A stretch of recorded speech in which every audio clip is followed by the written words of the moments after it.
રાજ્યમાં હાલ બેવડી ઋતુનો અનુભવ થઈ રહ્યો છે, જેમાં વહેલી સવારે અને રાત્રિ દરમિયાન ઠંડી, જ્યારે બપોરના સમયે ગરમીનો અહેસાસ થઈ રહ્યો છે.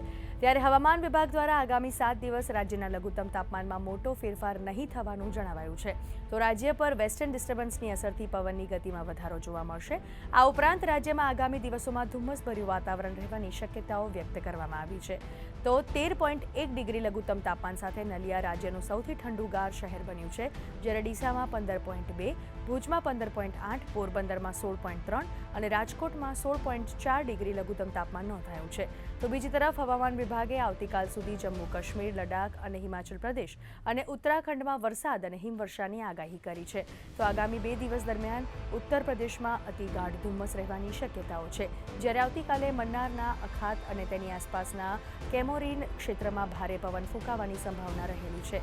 આ દરમિયાન આગામી 3 દિવસમાં પૂર્વ ભારતમાં લઘુત્તમ તાપમાનમાં 2 થી 4 ડિગ્રી સેલ્સિયસનો ઘટાડો થવાની શક્યતા છે.